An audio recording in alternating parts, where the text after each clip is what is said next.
Fala pessoal, bem-vindo a mais um vídeo aqui do Caindo na Terra. O meu nome é Tom Loureiro e hoje vamos falar do clássico incontestável De Volta para o Futuro. Filme de 1985, dirigido pelo Robert Zemeckis. Esse filme é um daqueles casos de filmes dos anos 80 que o pessoal pensa que foi dirigido pelo Spielberg, mas na verdade não, foi dirigido por outro diretor. Eu já falei sobre essa situação no vídeo sobre o Poltergeist, né? O link está aqui nos cards, mas basicamente o Spielberg ele começou a produzir muitos filmes ali nos anos 80. Ele está aqui como produtor, né? E ele produziu também o filme do Poltergeist. E o Spielberg, ele é um cara que quando ele produz alguma coisa, ele não só bota o nome dele ali e dá um dinheirinho, não, ele mete a mão na massa mesmo. Então no vídeo do Poltergeist eu até falei que ele até foi processado porque ele dirigiu algumas cenas e por questões contratuais ele não poderia dirigir nada daquele filme, só produzir mesmo. E aqui tem a mesma ideia, mas o Robert Zemeckis ele é um diretor também muito autoral. Então a gente vê que ao mesmo tempo que tem a mão do Spielberg, tem a mão do Robert Zemeckis. A gente consegue diferenciar os dois ali. Robert Zemeckis, que ele fez Náufrago, ele fez Forrest Gump, fez também A Lenda de Beowulf, fez recentemente A Travessia, além das continuações do De Volta para o Futuro, né? Então ele é um diretor bem conceituado. Hoje em dia ele está em baixa, mas ele fez aquele filme horrível do Pinóquio agora recentemente, mas ele é um diretor bem respeitado na indústria. No elenco, a gente tem o Christopher Lloyd e o Michael J. Fox. O Michael J. Fox, esse homem, ele trabalhou bastante nos anos 80. Tudo quanto é filme dos anos 80, ele era o favorito ali da galera ali nos anos 80. E o Christopher Lloyd, ele começou ali com o Estranho no Ninho, ele fez a Família Addams, fez o Dennis o Pimentinha. E hoje em dia a carreira dele tá bem baixa, mas ele já tá idoso também, né? E vale destacar também no elenco a Lea Thompson, também um rosto carimbado nos anos 80, e o Crispin Glover, que ele também fez alguns filmes ali. Ele tá em algum Sexta-feira 13, acho que se eu não me engano é a parte 4 que ele tá. Ele também fez aquele filme dos ratos, que é Willard, né? A Vingança de Willard. Mas vale destacar também aqui no elenco quem não foi pro filme final, né? Quem tava no elenco e não foi pro filme final, que é o Eric Stoltz. Esse cara, ele era o primeiro, digamos assim, entre aspas, o primeiro Marty McFly, antes do Michael J. Fox, mas é bizarro que assim, ele não foi a primeira escolha. A primeira escolha foi o Michael J. Fox. Só que com o Michael J. Fox, assim como eu falei aqui mais cedo, ele só trabalhou nos anos 80, né? Esse cara, ele tava fazendo um monte de coisa nos anos 80, ele tava fazendo uma série, depois fazendo um monte de filme, então ele não tinha agenda para fazer o De Volta para o Futuro. E ele foi a primeira escolha. O roteiro foi escrito pensando nele já, mas ele não tava com agenda para fazer. Então, eles colocaram o Eric Stoltz, tem até algumas cenas filmadas com o Eric Stoltz, mas só que o diretor viu que não tava dando certo. Que não tava dando certo, e aí falou, não, eu quero o Michael J. Fox, não adianta. E aí o que aconteceu? O Michael J. Fox ele teve que filmar várias cenas do De Volta para o Futuro de madrugada, que é o único horário que ele estava disponível no dia a dia. Então olha só que loucura, ele filmava a série de manhã, filmava outro filme de tarde e De Volta para o Futuro de madrugada. Então é bizarro, né? Tanto que tem algumas cenas do interior da escola que era para ser de dia, só que a gente percebe lá fora pela janela da escola que tá escuro lá, porque era o único horário que ele podia filmar o Michael J. Fox, que era de madrugada. Então, mas deu certo no final e tal, ele conseguiu achar horários e tudo mais para fazer esse filme. Bem, De Volta para o Futuro, ele é um clássico, né, do cinema. Talvez seja o melhor filme sobre viagem no tempo já feito. Eu coloco ele pau a pau com o Exterminador do Futuro ali, nesse subgênero, né, de filmes sobre viagem no tempo. Embora o Exterminador do Futuro explore menos a questão da viagem do tempo, né, esse daqui explora mais os conceitos, mas é aquilo, filme de viagem no tempo, eles são difíceis de se fazer, porque qualquer coisa pode ser um potencial furo de roteiro, né? Então, a galera tem que tomar cuidado, muito cuidado com o roteiro, tem que ser tudo bem amarradinho, porque tem muito conceito ali que pode acontecer. Mas uma coisa bacana do De Volta ao Futuro é uma situação que é o seguinte: eu vi a primeira vez esse filme, eu já tinha uns 12, 13 anos. Sempre me falaram para assistir esse filme, só que eu nunca vi porque eu nunca me interessei em produções sobre viagem no tempo. Por quê? Porque sempre tinha aquela situação, tipo assim, eu via muito aquela série da Máquina do Tempo, né, uma série antigona dos anos 60, que era o seguinte: o pessoal voltava no tempo, mas voltava no tempo para tentar impedir algum fato histórico muito grande, entendeu? E eu achava isso muito surreal, muito fora da realidade essa situação. Então eu acabava não gostando tanto desses filmes de viagem no tempo, porque eu pensava assim: nossa, a pessoa vai voltar no tempo para mudar a história da humanidade, entendeu? Tipo, caraca, é muito grandioso tudo. E o De Volta para o Futuro ele veio com uma proposta diferente. Ele veio com uma proposta de assim: o cara não vai mudar a história da humanidade. Ele vai mexer justamente na história dele mesmo, da própria vida dele. Então é uma situação muito bacana. Inclusive, o roteiro do filme foi idealizado com uma ideia do roteirista, que ele pensou assim: será que se eu e meu pai tivéssemos a mesma idade, eu seria amigo dele? E aí foi essa pergunta que gerou o roteiro do De Volta para o Futuro. Então eu acho que é um filme que ele foi muito revolucionário dentro desse subgênero, porque assim, é uma questão de assim, não é mudar o mundo. Eu não vou viajar no tempo para mudar o mundo, para mudar a história da humanidade. É uma situação do cotidiano dele, do personagem principal, que aqui é o Martin McFly.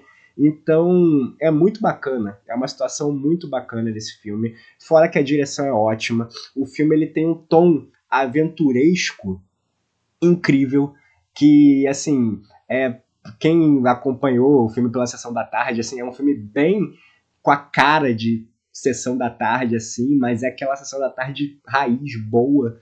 E o filme ele tem uma trilha sonora, a trilha sonora do filme é marcante demais, os efeitos são bons pra época, hoje envelheceram um pouquinho mal, mas são bons. E a atuação do Christopher Lloyd, a química entre ele, o Michael J. Fox, tudo acontecendo ali, cara, é sensacional. É um filme que ele continua atual até hoje, tanto que o diretor falou que, assim, cogitaram ali um remake, né, com o Tom Holland e o Robert Downey Jr., que fizeram um deepfake ali, que viralizou na internet, e o diretor, o Robert Zemeckis, ele comentou sobre isso, sobre um possível remake do De Volta para o Futuro e tal, e ele falou que enquanto ele estiver vivo não vai rolar o remake, e eu acho que não precisa.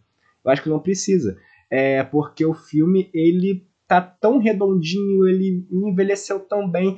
Talvez o 2, quando a gente for falar do 2, o 2 tem alguns problemas ali que pode ter se tornado datado. Mas esse daqui não. Esse daqui continua um filme impecável, fantástico. Quando eu revi ele para fazer esse vídeo, nossa, foi incrível. Então é um filme que vale a pena você mostrar até para essa geração atual, que eu acho que funciona até hoje.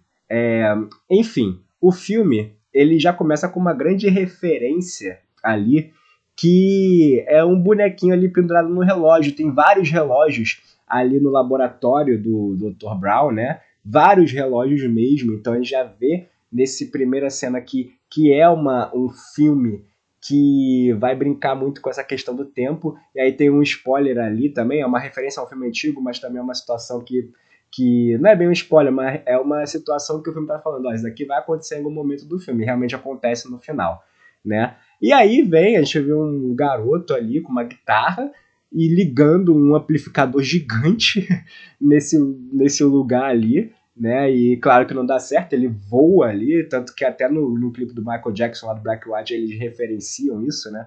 E a gente é apresentado a ele, o Martin McFly, que é um jovem adolescente, e é uma coisa legal, que ele não é um loser. Normalmente, quando um protagonista adolescente nos anos 80, ele costuma ser um loser, um cara assim, né? O Martin McFly não, ele é todo descoladão, né? Ele vai pra escola de skate, mas ele pega carona com os carros ali, andando de skate pra ir mais rápido. ele toca numa banda e tal, e ele tem uma namorada, então ele é um cara que tem uma vida ok ali, né? Para um adolescente dos anos 80, a vida dele tá ótima, né? E aí tem uma situação legal que enquanto ele tá com a namorada escreve o número dela, o novo número dela, atrás de um bilhete que entregaram para ele, de um panfleto, que é Salve o Relógio da Torre. Porque o relógio da torre ali atrás, né, deles, no ano de 1955, há 30 anos atrás, né, do filme, da história do filme, que ele se passa em 85, né, e em 1955 um raio atingiu o relógio e, e aí ele parou de funcionar e nunca mais consertaram, beleza? E aí ele guarda o panfleto só porque tem um número novo da namorada ali atrás, né? Senão ele não guardaria. Mas tudo bem. A gente também é apresentado aqui, ele chega em casa ao pai dele, o George, e ao Biff, que o Biff é o chefe, uma espécie de chefe do George e tal, trata o George mal e tudo mais. E a gente é apresentado também a família do Marty. E aí tem várias histórias ali que ela fala, que a mãe do Marty fala que conheceu e se apaixonou pelo pai dela, porque ele foi atropelado, né? Ele foi atropelado sem querer pelo pai dela, e aí ela foi cuidar dele e tal, e por causa disso eles se apaixonaram. Guarda essa informação, né? Aí de noite, aí tem uma situação que assim, o filme não explica por que ele é amigo de um cientista maluco, né? Por que esse cara descolado é amigo de um cientista maluco, daí ninguém sabe até hoje. Mas ele é amigo desse cientista, ele vai, aí o cientista marca com ele de madrugada para ir até o shopping, né? O estacionamento do shopping, na verdade. O nome do shopping ali é Dois Pinheiros, né? Trying Times Mall. Guarda essa informação também. E lá no estacionamento a gente é apresentado ao grande DeLorean, que é um carro que foi um fracasso de vendas na época, mas ele ficou imortalizado por causa desse filme, né? Era um carro com uma visão toda futurista e tal, né? Então tinha isso na questão do DeLorean. E aí a gente também é apresentado de fato ao Dr. Emmett Brown, que ele é meio, o visual dele é inspirado no Einstein e tal, inclusive Einstein é o cachorro dele. E aí ele faz um primeiro experimento, ele pede pro Marty filmar, né? Filmar o experimento dele. O experimento dele é o seguinte: eu vou pegar o cachorro, botar dentro do carro. Esse carro é o seguinte: quando esse carro atingir 88 milhas por hora, ele vai viajar no tempo. E eu vou mandar o meu cachorro para 1 minuto no futuro. Então ele programa e tudo mais. E aí o cachorro corre, ele controla pelo controle remoto ali, né? E aí começa a sair esses efeitos assim do carro e tal. E o carro acaba desaparecendo, só deixando um rastro de fogo nessa cena clássica e icônica, que envelheceu mal o chroma key, é verdade, o efeito não tá legal hoje em dia, mas na época foi sensacional e continua muito bom até hoje pelo contexto da cena, né? Continua sensacional. Depois disso, o cachorro volta ali e a gente vê que o carro ele fica com gelado, né? Fica gelado. Só que a viagem, o Emmett ele fala que a viagem ela é instantânea. Ela acontece de forma instantânea ali. Então, pro cachorro ali dentro não passou nada, mas aí ele foi 1 minuto pro futuro, né? E aí ele explica como é que funciona. Ele fala que é só programar ali para onde você quer ir, né? Ali dentro desse grande relógio que tem, né? E ele mostra também que o carro ele é abastecido por plutônio. Então tem essa situação, que ele é abastecido por plutônio, e ele explica que ele roubou. O Marty ele pergunta, como é que você conseguiu plutônio? E aí o doutor fala assim, não, eu roubei de uns terroristas aí, né? E claro que isso não deu certo, os terroristas acabaram achando ele nessa Kombi aí, né? Chegaram na Kombi ali no estacionamento e começaram a meter bala no doutor. E aí o doutor cai morto ali, e aí eles vão meter bala no Marty também, ali, só que aí o Marty ele foge como? Ele entra dentro do DeLorean, é a única escolha dele, e aí tem aquela situação, quando o DeLorean atinge 88 milhas por hora, ele volta no tempo, né? Ele viaja no tempo, ou vai pro passado ou vai pro futuro. E na demonstração, o doutor, ele tinha programado uma data aleatória ali de demonstração, que era 1955, né? Novembro de 55. E aí o Marty, ele foge com o DeLorean, e aí o que acontece é quando ele atinge 88 milhas por hora, sem querer, o carro ele acaba voltando no tempo para 1955. Ele vai numa fazenda ali, onde era o shopping. Agora é uma fazenda, né? No passado era uma fazenda, aquele mesmo lugar que hoje é o shopping. E aí o carro ele bate ali dentro da fazenda, e aí ele sai ali assim, com essa roupa, e é legal que a família ali, né, o fazendeiro e a família fica achando que é um extraterrestre e tal, aí ameaça atirar nele, ele pega o DeLorean, né, e acaba fugindo, só que aí ele acaba atropelando um pinheiro ali, né, um dos dois pinheiros, tinham dois pinheiros, ele atropela um, e aí o DeLorean ele para de funcionar, porque ele é movido a plutônio, só que o Emmett Brown ele fala que não é como combustível normal, né? Ele funciona para uma viagem no tempo, no máximo duas, o plutônio, né? E ali, claro, que ele viajou no tempo, ele viajou para muito no passado, e aí o plutônio já acabou. Então o carro ele parou de funcionar, né? E aí ele se vê preso no passado. E aí ele esconde o DeLorean ali no pior lugar para esconder, né? Que é um negócio que está em obra, que era o condomínio dele, a cidade onde ele vive está ali meio que em obra, ali o bairro, né? No caso, ainda não existe. E ele esconde o DeLorean ali, ninguém encontra, é bizarro, né? Mas, enfim. E aí a gente vê essa ambientação de 1955, uma ambientação sensacional, perfeita de 1955. E o mais bacana é que, lembra do relógio da torre? Então, aqui ele tá funcionando e funcionando muito bem. E aí ele vai para uma lanchonete, não, ele vai para um café, né? Uma espécie de lanchonete, e lá a gente vê ali a galera do bife, que tem ali um cara com óculos 3D, que eu não sei porquê, e tem o Billy Zane ali fazendo praticamente um figurante ali antes da fama, né? Então é bizarro isso. E aí a galera do bife tá lá zoando com o pai, e aí o Marty ele percebe que ele encontrou o seu pai jovem ali. E tem uma coisa legal também nessa parte, que esse cara aqui, que é um atendente da lanchonete, ele lá no futuro, né, em 1985, ele é o prefeito da cidade. E aí o Master fala, você vai ser o prefeito no futuro. E aí ele fica, pô, vai ser bacana, eu vou ser o prefeito. Nossa! E aí tem isso. E aí o George corre, o Marty ele corre atrás dele, e aí vem aquela coisa que a mãe dele falou, né? Que ela atropelou ele, foi assim que eles se conheceram. E aí vem o carro ali atrás dele para atropelar ele, só que o Marty acaba salvando o George, e aí quem é atropelado é o Marty. Aí vai ser o George, é o Marty atropelado. E aí a gente vê ele acordando assim na cama e tal. E aí ele ouve a voz da mãe dele. Ele fala, mãe, eu tive um pesadelo e tal. Ela, não, tá tudo bem, tá tudo bem, tá tudo bem. E aí quando ela acende a luz, é a mãe jovem, a versão jovem da mãe. E aí a gente vê claramente que ela começa a ter interesse por ele, né, pelo Marty. Tem até uma situação legal que ela fala que o nome dele é Calvin Klein por causa da cueca, porque naquela época, nos anos 50, era normal colocar o nome da pessoa na cueca, assim, né? Só que na época não existia a marca Calvin Klein de cueca, então ela ficava chama ele de Calvin Klein, né? Tem uma coisa legal também aqui, que é o programa na TV, que aí o Marty ele fala, eu já vi esse e tal, vi numa reprise e tal. Aí o moleque fala assim, como é que você viu? Tá inédito, é episódio inédito, tá passando pela primeira vez hoje. Então é legal isso, ele ainda tá com essa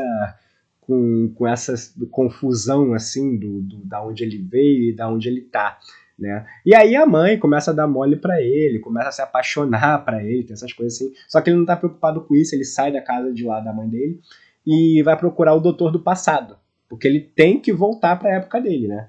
E aí ele encontra o doutor do passado, inicialmente o doutor do passado ele não acredita, ele até pergunta quem é o presidente em 1985 dos Estados Unidos. Aí ele fala, Ronald Reagan. Realmente era o presidente, Ronald Reagan, em 85. E aí ele fala, o ator? Porque na década de 50 o Ronald Reagan ele era um ator famoso que na década de 80 virou o presidente dos Estados Unidos, né? E aí, claro que ele não acredita, tipo assim, pô, um ator virar presidente dos Estados Unidos, pô, você tá maluco? Mas aí o Martin ele prova com o vídeo que ele fez do futuro ali, né? Que ele fala e tal. E aí tem uma cena icônica também que fala que precisa de uma potência de 1.5 gigawatts e tal para conseguir viajar no tempo. E aí ele fala assim, cara, lá na sua época você pode ter plutônio em qualquer esquina. Mas aqui em 1955 não, a gente não tem plutônio. A única coisa que pode causar uma potência assim é um raio. Mas como é que a gente vai saber exatamente o momento certo que um raio vai bater para bater no carro para você voltar? Aí vem o mindfuck dele do Marty, né? Que ele mostra o panfleto ali do relógio da torre. Que no panfleto está escrito que o relógio da torre, o dia certo e o horário certo, inclusive os minutos e os segundos em que o raio atingiu o relógio da torre. E aí tem o plano ali que é o seguinte: o plano é fazer toda uma ligação de cabos de aço passando ali, né,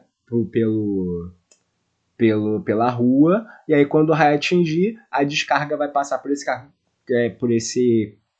cabo de aço e vai atingir o carro, né? E aí ele vai conseguir, quando o carro tiver 88 milhas por hora, né? Então tem isso também, para ele conseguir voltar para o futuro. Ele até fala o nome do filme aqui, né? E aí vem a missão, só que aí antes disso tem uma missão do Marty, que qual é essa missão? Ele tem que colocar o pai e a mãe nos eixos de novo, porque senão ferrou, né? Porque a mãe, ao invés de se apaixonar pelo pai, se apaixona por ele. Então ele precisa consertar essa loucura temporal que está acontecendo. E é aqui que eu falei no começo do vídeo sobre essa questão do filme ser algo mundano, porque assim, você percebe que ele voltou para o passado não para mudar algum acontecimento grande na história, nem nada. Não, ele fez uma confusão que a mãe dele se apaixonou por ele, e só que isso vai dar merda no futuro, na época dele. Então ele tem que fazer a mãe dele se apaixonar pelo pai, porque se a mãe dele não se apaixonar pelo pai, ele não nasce no futuro, nem ele nem os irmãos. Então tem isso. Então ele faz todo um plano ali, né? Ele fala que o nome dele é Darth Vader, né? Que ele vem do planeta Vulcano, aí vem com um secador de cabelo ali, bagulho que... E ele bota o CD do Van Halen ali, uma fita do Van Halen pro pai ouvir. Então, assim, tudo negócio que foi lançado depois, na época dele, ali nos 70, 80, só que não existia em 50, então tava toda essa parada. E aí, como ele sabe que o pai dele é fã de ficção científica, ele fez toda essa situação ali. E aí, no dia seguinte, o pai dele tenta falar com a Lorraine, mas eles são interrompidos pelo Biff. O Marty, ele tenta ali dar um soco no Biff, tudo mais, mas não consegue. Aí rola uma perseguição ali entre o Marty e o Biff, no caso. E aí o Marty ele acaba inventando, sem querer, o skate, né? Tem isso também, que ele pega um negócio ali de um moleque, não sei nem o que é aquilo, tira ali o caixote e fica só a parte das rodinhas. E aí ele consegue despistar o Biff e a galera dele. Eles até batem no esterco, que é uma situação que vai se repetir nos outros filmes, né? E aí ele explica o plano para conquistar a mãe, né? Explica pro George o plano para conquistar a mãe. E aí qual é o plano? Ele vai ser indecente com a mãe ali, a mãe convidou ele pro baile, convidou o Marty pro baile, e aí o Marty ele vai fazer o seguinte, ele vai estar no carro com a mãe, vai tentar, não abusar, mas tipo assim, vai tentar agarrar ela e tal, e aí nessa hora o George vai chegar e vai dar um soco no Marty, porque a Lorraine, a mãe, ela falou que ela gosta de homem que a proteja. Então vai acontecer essa situação, ele vai proteger ela e GG, né? O plano tá bem arquitetado. Então é isso. E aí, tirando isso, ele vai lá e escreve uma carta pro doutor, porque ele quer avisar também pro doutor que ele vai ser baleado ali em 85 pelos terroristas, nessa mesma noite que ele volta no tempo. Só que aí ele tenta conversar com o doutor sobre isso, só que o doutor fala, não, eu não quero saber nada, do meu futuro, porque isso pode causar um lance ali no contínuo espaço-tempo, pode dar merda, então eu não quero saber nada. Só que aí ele escreve essa carta para deixar pro doutor e coloca assim, não abre até 1985. Beleza. E aí acontece toda aquela situação do baile, do baile lá que a mãe convida o filho, né? Que a Lorraine convida o Marty. Lembrando que, claro, ela não sabe que ele é o filho, né? Ele não fala isso.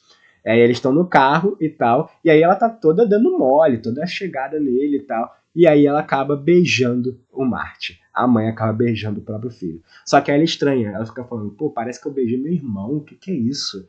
Isso não faz sentido. Aí ele fala, faz sentido sim. E aí, logo em seguida disso, né, abre a porta, ele acha que é o George, porque é aquele plano, né, que o George ia puxar o Marty e dar um soco nele, só que quem aparece é o Biff querendo vingança, né, é o Biff querendo vingança ali, e aí eles jogam, né, a galera do Biff leva o Marty embora, e aí o Biff ele fica ali, e aí ele que começa a atacar a Lorraine. E aí chega o George, né? Só que aí o Biff tenta, não sei o que, você tá maluco e tal. Só que aí o George, ele toma coragem ali com o Biff e ele acaba dando um soco no Biff. Algo que nunca aconteceu, segundo o Marty. E aí, isso daí vai reverberar lá no futuro, com certeza, né? E aí o Marty, ele olha a foto e ele vê que os irmãos dele estão se apagando da foto. Ou seja, mesmo esse plano acontecendo ali, ainda falta ter a paixão da mãe pelo pai. E por que estão apagando? Porque o músico, ele quebrou a mão, né? Um dos músicos, então não tá tendo quem tocar guitarra ali. E na história lá do começo, a mãe fala que eles se deram o primeiro beijo enquanto estava rolando a música no baile. Se não tem música, não tem primeiro beijo. E aí, o que acontece nisso? O Marty, ele pega a guitarra, né? E ele começa a tocar ali no baile. E é legal que aí, enquanto ele tá tocando ali, tá acontecendo várias situações ali na dança entre o George e a Lorraine, e aí o Marty ele acaba começando a sumir também. Ele começa a sumir ali, só que aí acontece o tal primeiro beijo deles, né, entre o George e a Lorraine, e aí fica tudo bem pro Marty, ele fica tão feliz que ele começa a tocar Johnny B. Good, né, ali na guitarra, um super show e tal, que é uma música até legal, que ele fala assim, pô, essa música antiga, da onde eu venho, tipo, porque a música ela nem foi lançada nessa época, né, a música não foi lançada em 55, foi lançada anos depois, e aí é até legal que assim, ele começa a música do Chuck Berry, né, e aí ele começa a tocar Johnny B. Good, e aí na banda ali, no backstage, tem o primo do Chuck Berry, e ele fala assim, Chuck, é teu primo aqui, olha só, sabe aquela música que você tá querendo compor? Ouve só. Ou seja, o Marty McFly que inventou a Johnny B. Good. Pô, é muito bem amarrado essas situações históricas e tal. Enfim, aí acaba isso, ele se despede dos pais, tá tudo certo, e ela fala que Marty é um nome bonito, sendo que o Marty, ele é o filho mais novo, né? Então por que ela não botou o nome de Marty no filho mais velho? E aí tem uma situação que o pessoal fala, que é o seguinte, eles não acharam estranho, tipo assim, o filho deles lá no futuro ter a mesma aparência da galera, do moleque que eles, a mesma aparência, o mesmo nome do moleque que eles conheceram há 30 anos atrás e tal.